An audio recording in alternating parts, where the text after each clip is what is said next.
right. Hi, I'm Emma Salehi. I'm with the Nocturnal. It is so nice to meet you, Queens. Oh my God, all looking so stunning. Um, yeah, I want to give the floor to you to describe your drag in a few words briefly so we can, meet the girls. So nice to meet you. How are you doing today?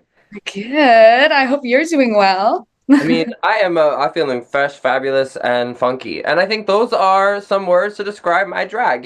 It's a fresh take on some old school pageanty drag. I make it a little funky because sometimes I'm going to do things that, might be a little bit unexpected. And it is always and forever going to be fabulous. I feel like my drag, okay, if I had to describe it as a person, as an aura, as an individual, as a creature, and as a queen, I am the one. I love it. And Ramona, would you like to go next? Yes, ma'am. I would love to. I would say my drag is kind of like Marilyn Monroe meets Disney princess dipped in a pastel, but as a toddler, if that makes any sense. Oh my goodness. Well, I'm so excited to see y'all styles interpreted onto the 17th season. You guys are Rue girls. How exciting is that? Like, oh, let's freak out, let's freak out. Um yeah, 16 seasons before, multiple franchises of Drag Race. I'm curious if you told yourself when you first started drag that you would be on Drag Race, would you believe yourself? Was this the dream? Was this the goal for you? So I started drag at a young age. I came out of the closet at 13. I started doing makeup and drag at 14 in my bedroom, hiding it, and then slowly became like a little social media queen.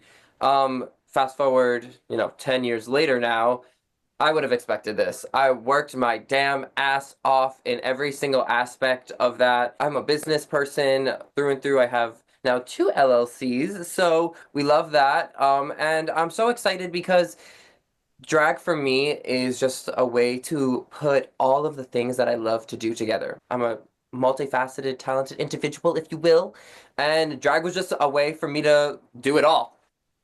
So I did expect this. You know what? For the longest time, Drag Race felt like obviously the goal, but it felt like a dream that you could like reach for, but like almost impossible to touch. Yeah, I mean, it's so surreal getting to be a part of the season. Like so surreal getting that the phone. Like it just the whole process has been just like a dream state, like a dream come true. Honestly, like really living the dream right now. It's crazy as fuck, crazy as fuck. And I guess for moi here, when I first started in 2019 doing drag, I knew what Drag Race was, of course, but I didn't know it was like a big thing, honestly. And it was a couple years into drag until I ever really watched Drag Race. So it was never the end goal for me. It was really just as a theater person, it was like in sort of with that in that same realm to me. But I think for me personally, as like an individual, when I like set my mind to something, like it's going to happen. It's not a matter of if, it's like when. And that was kind of when I decided I was going to get on Drag Race, I was going to get on Drag Race, you know? So, but I'm humble about it, but I am a hard worker. So, guess why? We're here. We're all here. Woohoo. Praise the roof. Period.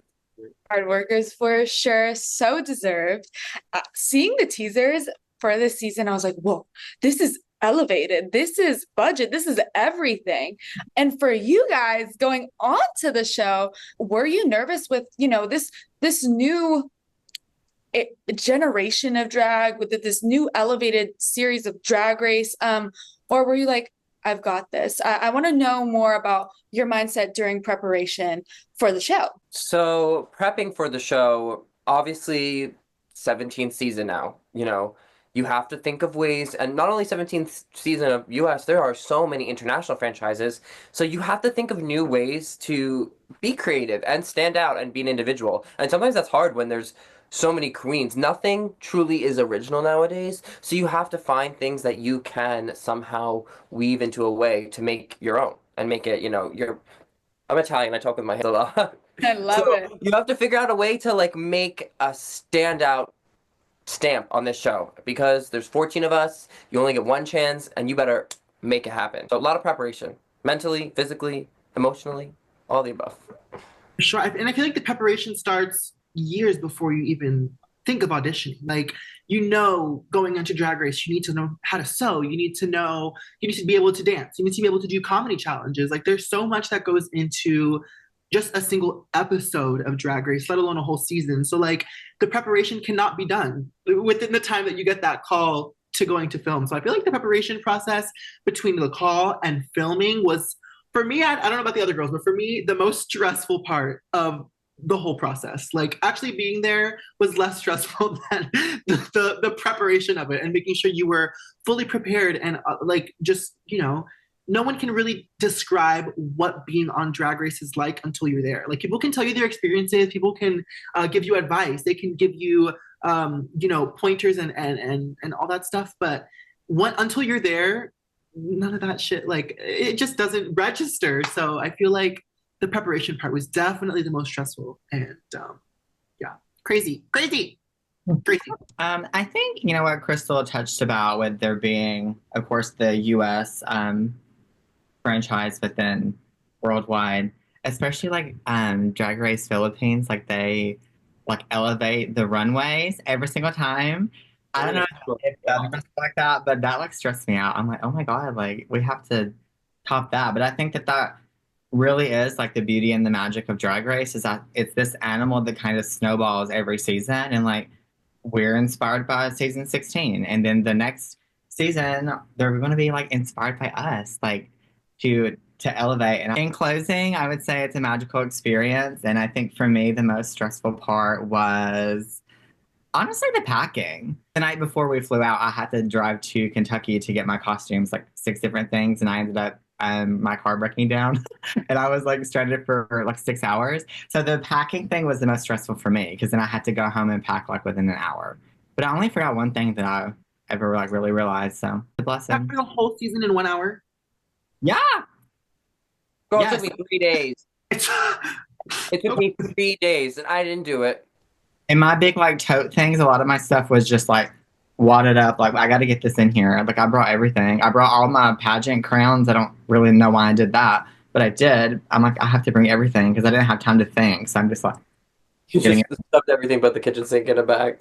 in my Bible. I left that, but everything else brought it. Hallelujah. Those are beautiful responses. What a crazy preparation story, by the way. Wow. I love it so much. And before we end off, you guys have been getting so much love from all the reactions. How have you been receiving all of the love in this kind of limbo between like the cast has dropped and now we're waiting for the season to come out? I've been on social media for a good while now, so I know how to deal with the good, the bad, the ugly, the beautiful, whatever it is that you get coming in, you know. The best thing I can say is paying attention to the positive feedback that the fans and the loved ones give you is so important, you know, and that like overpowers any of the negative that you get on social media. It's hard to say, but try not to read the comments as much. It's so hard, you know, but I would say like focusing on the good is what's important because there's so much good. So I've just been, it's nice to feel showered with love, you know? I am so lucky to be able to represent my islands, Puerto Rico and Cuba, on the show. So when I get reactions and love and you know, acceptance from those communities, that just means the world to me. Like, getting to represent other people and them being able to see themselves and their people in me just means the world. So yeah, it's that truly is like the most rewarding feeling in the world, to get validation from them, because they're harsh critics too, for sure. I think for me, it's like the group of us 14, we can have the best runways, we can be the fiercest, whatever adjective you want to use, but none of that matters unless the fans are excited about it. Like none of that matters. So just seeing the excitement from fans, and I think with like the political sphere right now, I think that to me is like the most magical part where people are like referencing that, like, you know, it's been doom and gloom, but then this promo comes out with this group of 14 people that just happen to be the ones like, you know, chosen this year. I think to me is like the real magic behind it, because you like hear of stuff like that all the time where it's like, oh, it brings me like so much joy, but whenever you're on the receiving end of you're bringing that joy for somebody, I think it puts a lot of life stuff into perspective. Like for me personally. So, I yeah. agree with you, sister. It really does. It's, um, You don't realize how much of an impact you can have on someone until you're given a platform like this. yeah, for sure. And it's only just started, and we're going to impact so many more, people. I scroll past a little comment that's like, "Oh, she made me smile." I'm like, "Oh my god, I made you smile!" Like it really is weird. Sorry. Yeah, I'm a sensitive little bean. No, I love it. It's a beautiful thing that all you queens are doing. I appreciate you taking the time, and I'm so excited to see what you all have done and continue to do. And thank you so much for your time. Thank you so much. Thank you. Thank you, Emma. Us. Hi, queens. Hello. How are you guys? It's so nice to meet you. Nice to meet you. Yes. I am so excited for this season, and I want to give you girls the space to introduce yourselves. I would love to know how you would describe your own drag briefly, just so we have time for some more questions as well. My name is Suzie Toot, and I am a tap dancing 1920s little weirdo, creepy film freak.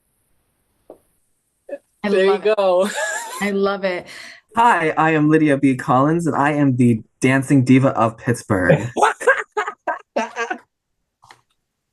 I love it. Hi, my name's Lexi Love, and I am the roller derby doll from Louisville, Kentucky. Ooh, represent. I love it, guys. So I am so curious. You are with 16 seasons before, 17 now, multiple franchises of Drag Race.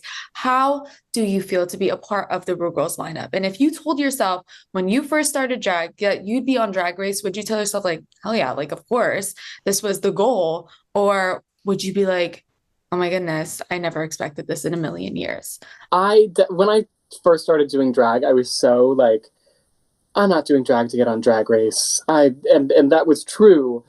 But I think a part of me, if I had told myself, like, hey, it happens, I'd be like, word, that tracks.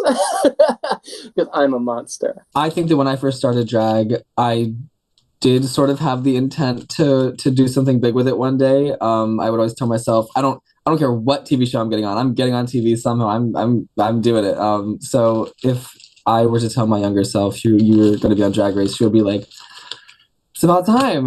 You're a little older than I thought when you do it, but damn. I think that I started drag right before Drag Race actually started like airing. So as soon as it did, that was like my all of a sudden like mecca to achieve. And through a lot of hardships that I face in life that I talk about on the show, I actually reached that mecca. So that was my path, and I am somebody who knows if you really march your path and the beat to your own drum, you will get to your destination. I love it. I'm so happy for you, queens. This is probably everything to you, and it's everything to me. So the teasers this season are giving more elevated, more budget than ever, and I'm sure the same goes for the show. We're with you guys knowing that the standard has elevated throughout the seasons of Drag Race. Were you nervous hopping in? How did you prepare before you guys hopped on? It's definitely intimidating to be a fan of the show and know that not only are you joining the ranks of it, but you are meant to elevate it. You are the next. You are the thing.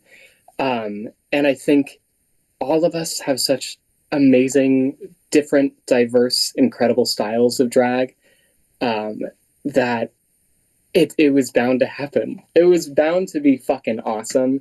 And it was, and it is. I cannot wait for the people to see what we've done to elevate the name of RuPaul's Drag Race. Very much so. I think that it was incredibly nerve-wracking going into it. I have imposter syndrome to the 100th degree.